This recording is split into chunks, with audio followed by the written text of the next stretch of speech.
Karimnagar assembly నియోజకవర్గ BRS కార్యకర్తల విస్తృత సమావేశంలో కాంగ్రెస్ ప్రభుత్వంపై ఘాటు వ్యాఖ్యలు చేశారు మాజీ మంత్రి గంగుల కమలాకర్. కాంగ్రెస్ పార్టీ పనికిరాని మాటలు, చేతకాని హామీలు చెప్పి అధికారంలోకి వచ్చిందన్నారు. కాంగ్రెస్ పాలనలో కరెంటు రాక, సాగునీరు లేక రైతులు గోసపడుతున్నారని ఆయన ఆవేదన వ్యక్తం చేశారు. సీఎం రేవంత్ రెడ్డి దిగజారుడు మాటలు మాట్లాడుతున్నారని గంగుల ఆగ్రహం వ్యక్తం చేశారు.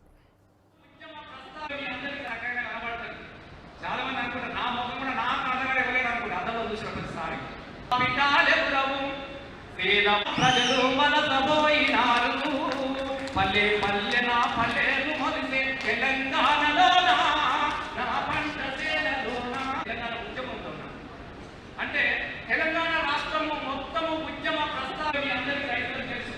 ఎప్పుడు నీళ్లతోని నిండి ఉన్నటువంటి బావులు మాత్రమే నాశనటువంటి రాళ్ళు ఉంటాయన్న విషయాన్ని మనం గుర్తుపెట్టుకోవాలి. కాబట్టి గోదావరి నీరు పన్న మెరుగు నిజం దేవుడు మన పాఠం చదువుకున్నాం, అన్ని పాఠ్యాంశాలలో ఉంటాయి. నీళ్ళు కిందికి పోతే ఉంటాయి తప్ప నీళ్ళు నీటికి ఏర్పాట కార్యకర్తకు విలువ లేదు, కార్యకర్తను పట్టించుకున్న నాయకుడు లేడు. ప్రతిదీ కూడా కార్యకర్త నిర్లక్ష్యం వల్లనే మొన్న ఓటమి చెందింది. ఇంకా ఉన్న కార్యకర్తలు కూడా ఎవరు కూడా భయపడే అవసరం లేదు. ఇది నేను కామారక్షం గుండె ధైర్యం ఉన్నది. నేను ఉద్యమంలో పాల్గొన్నాను చెప్తున్నా, ఉద్యమంలో పాల్గొన్నది నేను పాల్గొన్నాను. నా మీద కేసులు ఉన్నాయి, నా మీద మీటింగ్ పెట్టినప్పుడు మనం గుర్తుపెట్టుకోవాలి. ప్రతి కార్యకర్తలు గుర్తుపెట్టుకోవాలని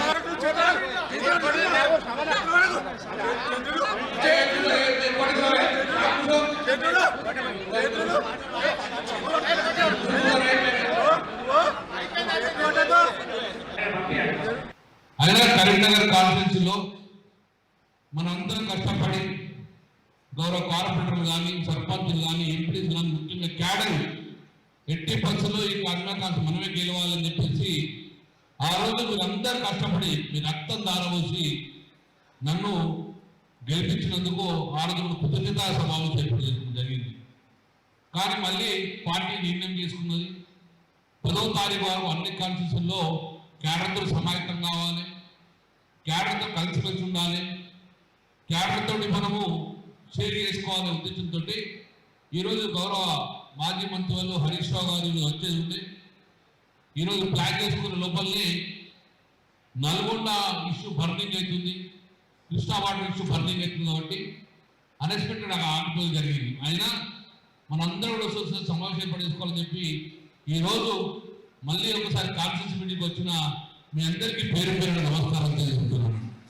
గౌరవనీయులు మాజీ పార్లమెంట్ సభ్యులు వినోద్ కుమార్ గారు రేపు రాబోయే కాలంలో తప్పక కరీంనగర్లో ఎట్లయితే మనం ఛాలెంజ్ చేసుకొని గెలిపించుకున్నాము, కరీంనగర్లో కాన్స్టిట్యూన్సీ మనం ఇష్టంగా పనిచేయాలి, కష్టంగా పనిచేయాలి, కసిగా పనిచేసినాం. ఆ పనిచేయడం వల్ల మనకు రిజల్ట్ వచ్చింది. కాబట్టి మళ్ళీ అలాగే కసిగా పనిచేస్తే తప్పక రిజల్ట్ మన వినోద్ కుమార్ గెలవాల్సిన బాధ్యత